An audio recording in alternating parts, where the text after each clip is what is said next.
Okay, we'll go ahead and get started. Good afternoon, everyone, and thank you for coming on such short notice. My name is Douglas Burnaby. I'm the Chief of Police here in the city of Peru, and I'm fortunate enough to be joined by some of the members of a task force that was put together over the last couple of days involved in an investigation into a reported child abduction yesterday morning. Before I get into the details of the investigation, I'm going to ask Sheriff Tom Templeton to come up here and address a group of agencies. Many of them are here represented now. Many of them couldn't. They had to get back to their departments. So Sheriff is going to talk about a task force that was assembled, who participated in the investigation, and then I'll try and come back and give you some facts and circumstances surrounding why we're here this afternoon. Okay, thank you. Good afternoon. My name is Tom Templeton. I'm the LaSalle County Sheriff. And as part of the duties that I have as sheriff, one of is to coordinate the major case squad that we have out here in our area. And that major case squad comes into play when we have a crime that gets pretty much what we would consider beyond the capabilities of any of the single agencies that we have here. We have an extremely good working relationship with all the agencies in a three-county area, as well as the state and federal agencies that are here to help us. So basically what my job is and was in regard to this situation is to coordinate all the groups and put this major case squad together when Chief Burnaby called and told us what was happening in the early morning hours. Get people here, get people on the street, get people out working, and do it in a very quick fashion, because basically in any kind of a case like this, first 24 hours are obviously very, very critical. So we want to get as much on the street as we can, as much resources as we can, and enough people, as many people as we can.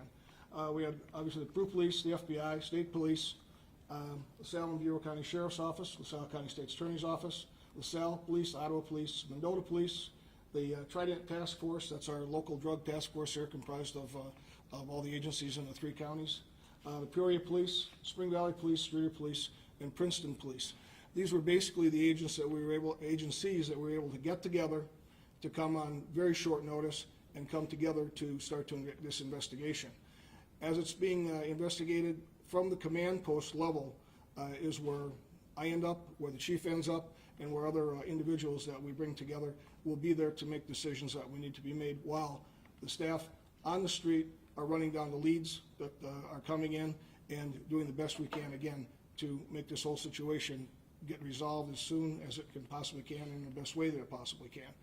So that's a brief description of what happens with the major case squad. We've had it out on several occasions. One was a young lady from Putnam County. She's 14 years old, and she was found murdered on a Saturday morning. We were able to bring this group together and a couple other agencies that weren't here now, and within 2 weeks we were able to get a totally unknown individual into custody and now convicted and serving a very long time for her murder. Other situations that occur could be anything from any felony that we feel is outside our individual capabilities, all the way up to working with other task force and other agencies that are around the area. So that's a basic description of what was going on and how we got together, and the chief will now tell you what brought us together. Thank you, Sheriff. Yesterday morning at 4:57 a.m., the Peru Police Department responded to a call in the heart of Peru, a residential area adjacent to our city hospital, St. Margaret's Health, Peru, for a report of a woman screaming for help. Our on-duty patrol division officers responded. They were in there almost immediately. And that, again, that call came in at 4:57. By 5:27 in the morning, the detective division for the Peru Police Department, the entire command staff, was notified that this incident was developing and was reported as a child abduction. By 6 o'clock in the morning, I was there and I made 2 phone calls. I called the Federal Bureau of Investigation, knowing they have the Child Abduction Rapid Deployment Team. I think in this particular situation, it's 2 phone calls that were critical to a successful resolution, which I'm going to get to in just a minute. Was the call to the FBI, as well as to Sheriff Templeton was the next phone call to activate the major case squad. Anyone can only imagine when you get a report of a potential child abduction, the emotions that people deal with in a community. We're pleased to report today a few things. We have identified and have located the victim in this case, and we are pleased to report that she's safe, she's sound, she's in a secure location in Peoria, Illinois. The offender, which I'll get to in just a few minutes, is currently on the run, so to speak. There is a LaSalle County warrant unrelated to this investigation, and we're actively looking for that individual, and I'll get to him in just a few minutes.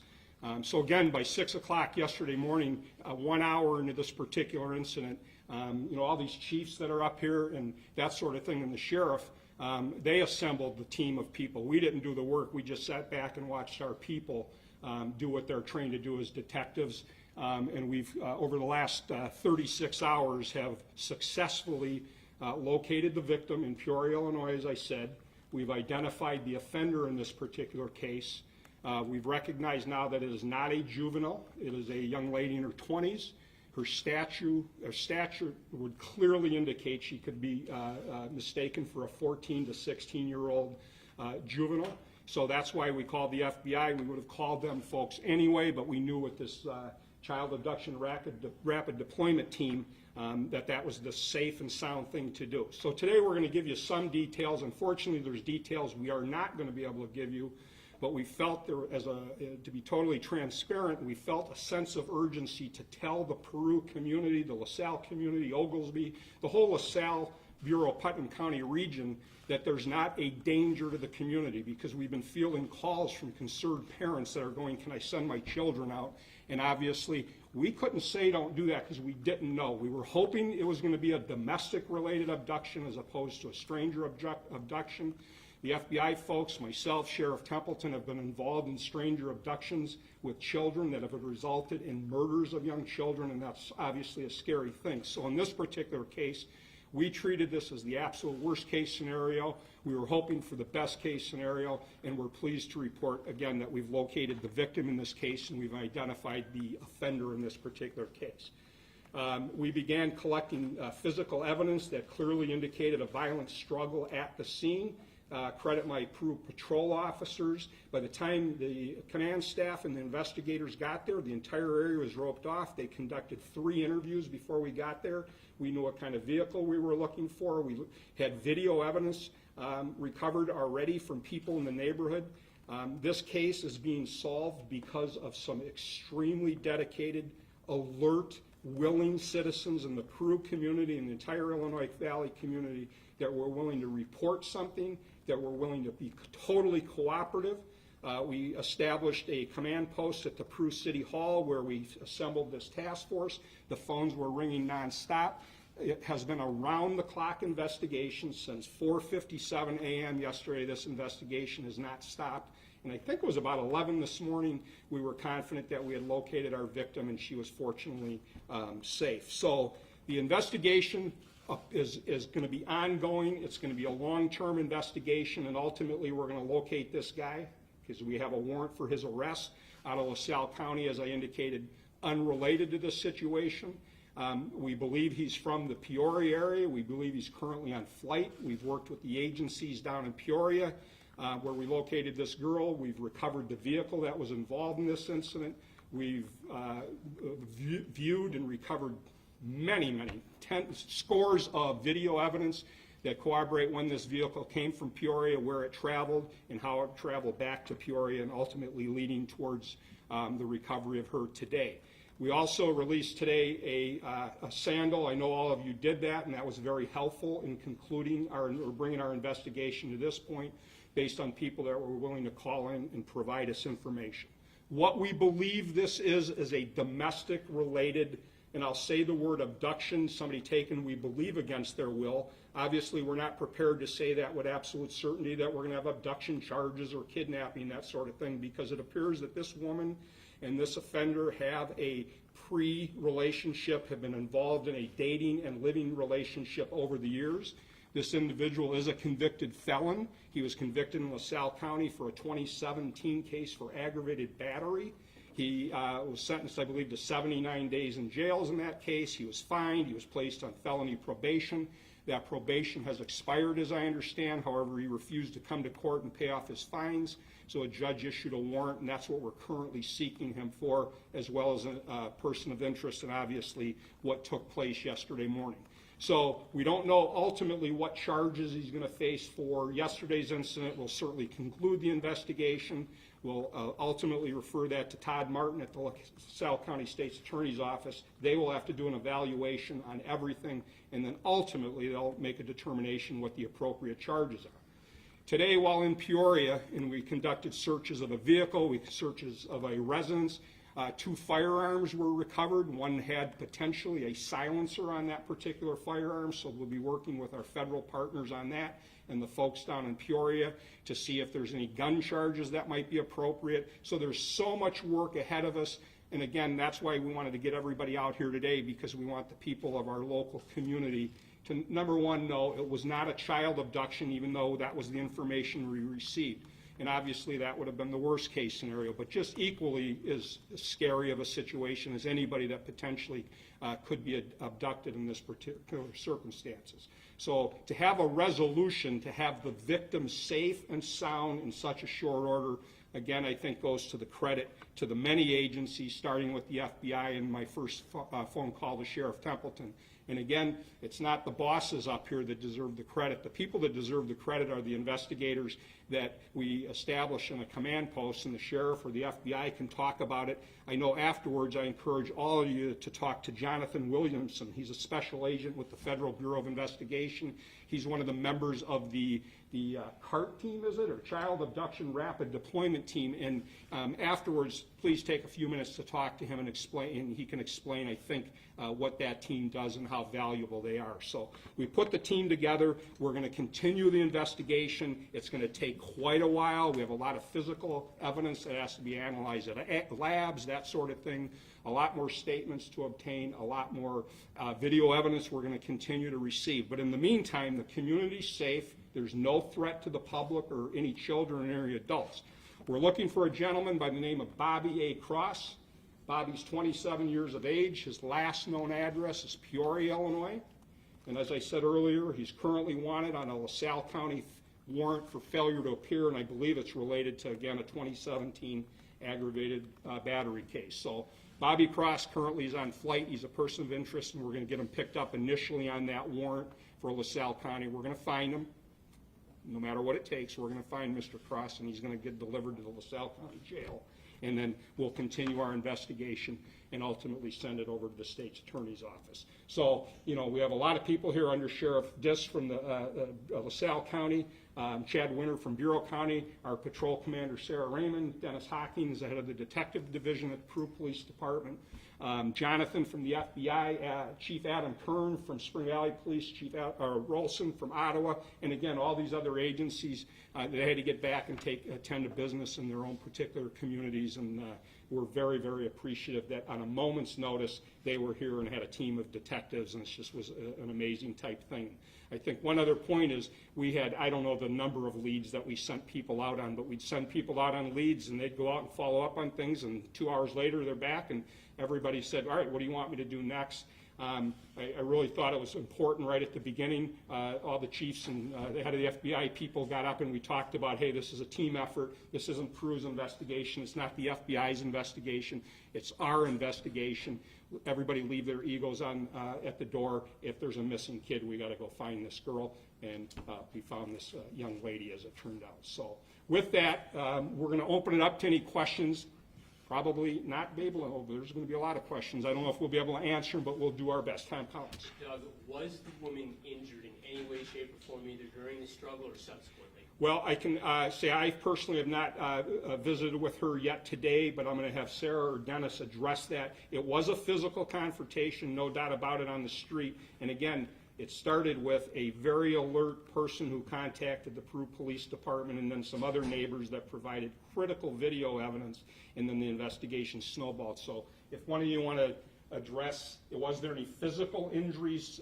She was shaken up, I guess is the best way. Nothing that required hospitalization or treatment at a hospital? No, she didn't appear to have any injuries. No physical injury. Okay. Were there 2 men in the car?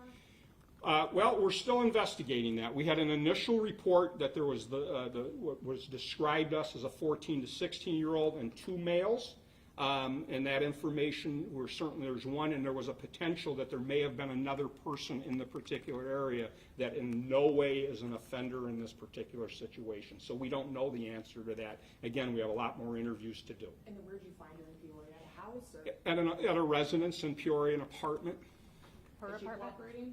Yeah, well, yeah, she is cooperating. She's obviously scared to be in a situation like this, especially, which is not uncommon. I'm by far no way an expert on domestic violence and battered women and those type of things. But early on, we said, I think at the first press conference, this is a stranger abduction. Is it a domestic abduction? Because obviously our experience tells us those type of things. But yeah, she's been interviewed by FBI agents, Peoria police, Peru police detectives throughout the day. So the answer is yes, she's cooperative. How'd you get to Peoria? How'd you get down there? Is it the car? It was a combination of, frankly, good work by the Peru patrolman that got video evidence within 20 minutes of this case, and then this team of detectives that went door to door across Peru at residences and businesses, and then pretty much LaSalle and Spring Valley. And if there's a video camera in those 3 towns, we've looked at it over the last couple of days, and we identified this vehicle, and we know its route of travel from leaving a location in Peru through Spring Valley and down Route 29 all the way to that house in Peoria. Was she in the car with them before this? It looked like from the video that I saw, she was in the vehicle, then got out, and that's when they ran after her. We believe that is the case. We believe that there was an altercation, a domestic-related incident earlier, that she fled the vehicle.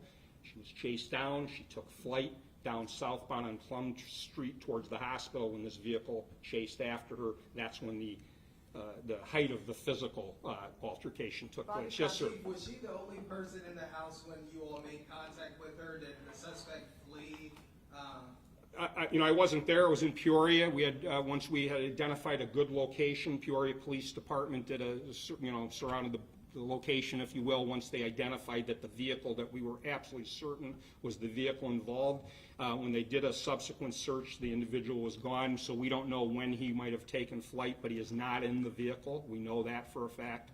Was the gun found in the car with the silencer? No, we've two different firearms were found inside the location where this individual would have been residing. Is he considered armed and dangerous? Well, I don't know that we know that he would be armed at this point, but we obviously, police down in Peoria are going to be extra careful with his history, as well as anybody that's in a situation like this and obviously has access to firearms, or at least he did prior to leaving that house. Did this start in Peoria, come up to Peru, go back to No, Peoria? it actually started in an incident or a get-together with a group of people visiting at a home in LaSalle, just a couple of blocks into Peru. 4th and 5th Street in LaSalle kind of curve around LP High School, and then it becomes 7th Street in Peru. So we believe that he may have come up from Peoria yesterday morning. We're very confident to find her.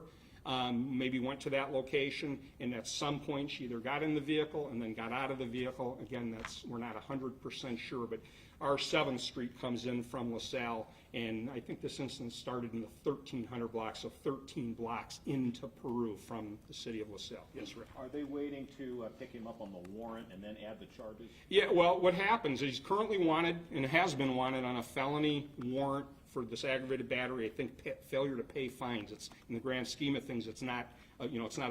He's already served his sentence for the initial aggravated battery, but as a condition of jail time and probation, he had to pay fines. He refused to pay fines or didn't show up, so the judge issued a warrant. So he knows he's wanted, so he's trying to avoid the police.